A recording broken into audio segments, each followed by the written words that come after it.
పద్ధతిలో అతను అనుకున్నటువంటి పద్ధతుల్లో కనుక చేసుకుంటూ వెళ్తున్నట్టయితే 100% సక్సెస్ అవుతుంది. మీ సినిమాల్లో ముఖ్యంగా మీకు హిట్ మూవీసే ఎక్కువ, ఫ్లాప్ మూవీస్ చాలా తక్కువ, మీకు హిట్సే ఎక్కువ చాలా వరకు.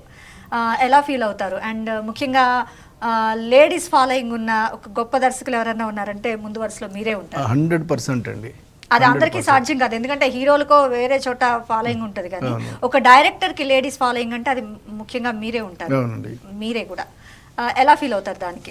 మేము చక్కగా ఫీల్ అవుతానండి, మంచిగా ఫీల్ అవుతాను. ఎందుకంటే అంతమంది ఆడవాళ్ళు అందరూ కూడా ఒకసారి అయ్యా కృష్ణారెడ్డి వచ్చాడు, మా అన్నయ్య వచ్చాడు, మా సొంత మనిషి వచ్చాడు, మా ఇంట్లో వ్యక్తి వచ్చాడు అని ఫీల్ అవుతూ ఉంటే ఇంకా మనం అంతకన్నా గొప్పగా ఏం ఫీల్ అవుతాము? అంతకన్నా అదృష్టం ఏముంటుంది? అలాగే కుటుంబ కథా చిత్రాలకు కూడా మీరు పెట్టింది పేరు, అలా కూడా చాలా మంది ఫ్యామిలీ ఆడియన్స్ మిమ్మల్ని వీళ్ళందరినీ సాటిస్ఫై చేయాలి అంటే కుటుంబ కథా చిత్రాలే చేయాలండి. అది చేయగలిగితేనే మనం ఏదైనా సరే చేయగలుగుతాము. అందులో మీ ఇష్టం, మీరు ఏదైనా సరే పెట్టుకోండి. అంటే అలాగని చెప్పేసి మీరు పీకి నరికేయటాలు, సరిగ్గా మనిషికి సెంటర్ నరికేయటాలు లాంటివి పెట్టుకోకూడదండి. ఇవన్నీ తప్పు కూడానండి, తప్పుడు విధానాలు. ఎందుకంటే పబ్లిక్ చుట్టుపక్కల ఉన్న వాళ్ళందరూ చూస్తున్నారు. ఏంటి నాన్న అని ఒక పసి బాలుడు కనుక తన తండ్రిని అడిగాడు అనుకోండి, ఏం చెప్తాడు? అదేంటండి ఇలా సెంటర్కి నరికేశాడు, అడి గింజుకుని కొట్టుకోవడం, మరి చచ్చిపోతాడు కదా అని అడిగాడు అనుకోండి, ఏం చెప్తాడు? ఒక అమ్మాయి ఇంకొక అబ్బాయిని గబగబ ముద్దెట్టేసుకుంది అనుకోండి, ఏం చెప్తాడు?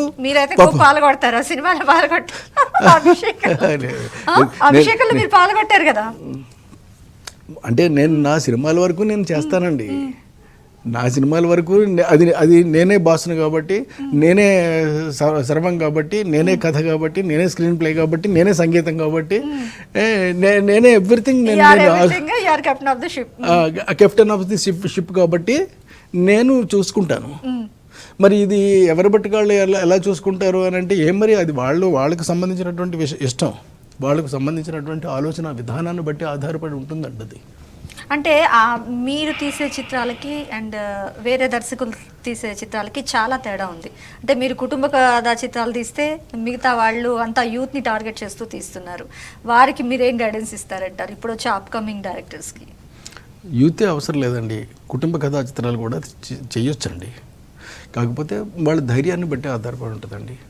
అబ్బాయి కుటుంబ కథా చిత్రాలు ఆడవు అని చెప్పేసి ఒక నమ్మకానికి పెంచుకున్నాడు అనుకోండి, అప్పుడు ఆయనకు నచ్చిన పద్ధతిలో ఆయన చేయొచ్చు.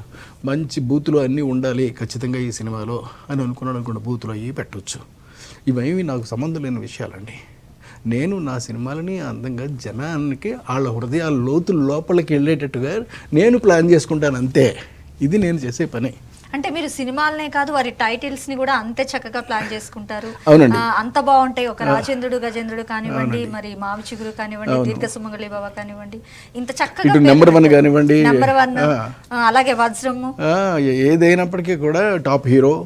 ఇవన్నీ కూడా దేనికేనంటే మనిషి లోపలండి ఒక ప్రశ్నను రేకెత్తించడం కోసం.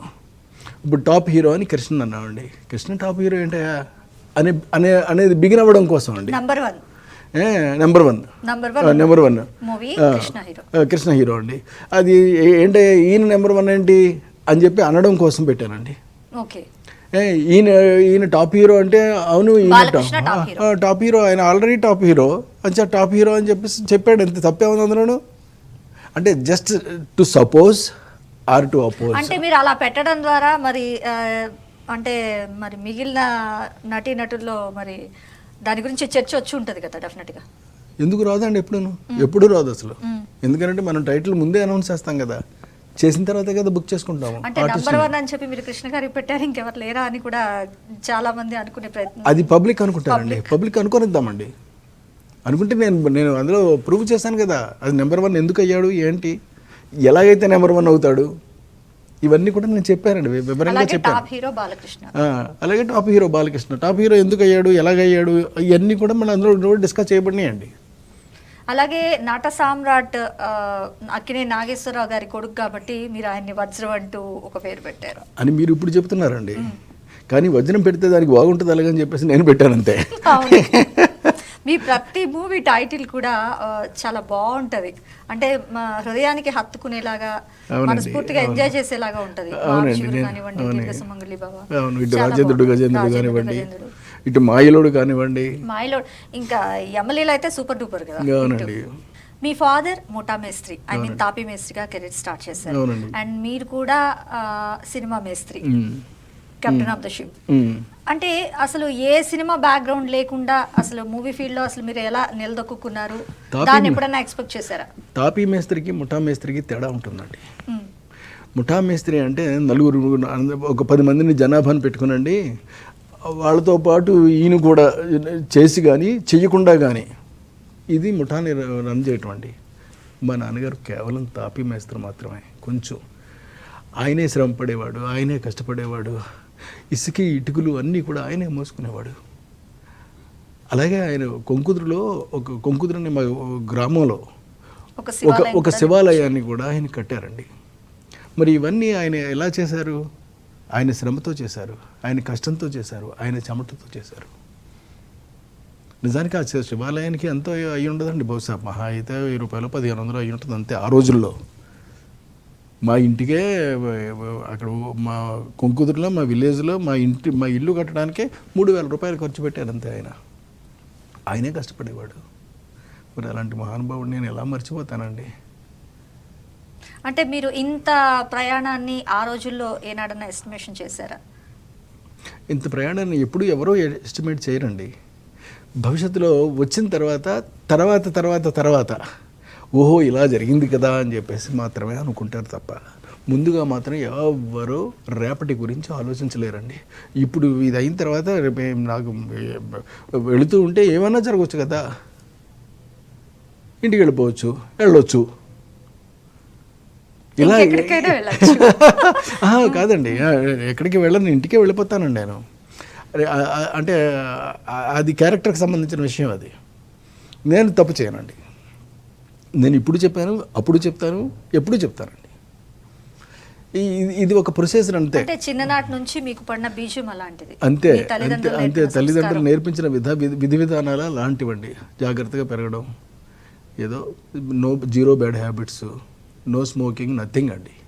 అసలు మీరు అప్పటికి ఇప్పటికి ఒకేలా ఉన్నారు. మీ ఆరోగ్య రహస్యం ఏంటి? ఆ సీక్రెట్ అందరూ వేచి చూస్తున్నారు, మీరు చెప్తారు. ఏమీ లేదు, అందరూ కూడా కొంచెం తగ్గించి తింటే సరిపోతుందండి, అంత మించి వేరే ఏమి. కానీ అంటే తగ్గించి తినే వాళ్ళంతా మీ అంత ఫిట్ గా లేరు కదా. కాదు, తగ్గించి తినడం అని అంటే అది వాళ్ళకి సంబంధించిన వాళ్ళ యొక్క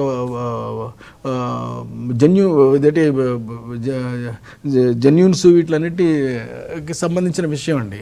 అంటే చాలా మంది డైరెక్టర్స్ కూడా ఫిట్నెస్ ని పట్టించుకోరు, కానీ మీరు హీరోగా ఉన్నారు కనుక ఆ ఫిట్నెస్ అలా మెయింటైన్ చేస్తూ రావాల్సిందేనండి, తప్పదు.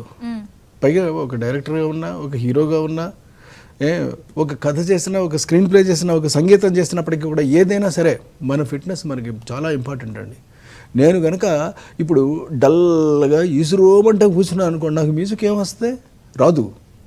మరి నాకు మ్యూజిక్ రావాలంటే నేనేం చేయాలి?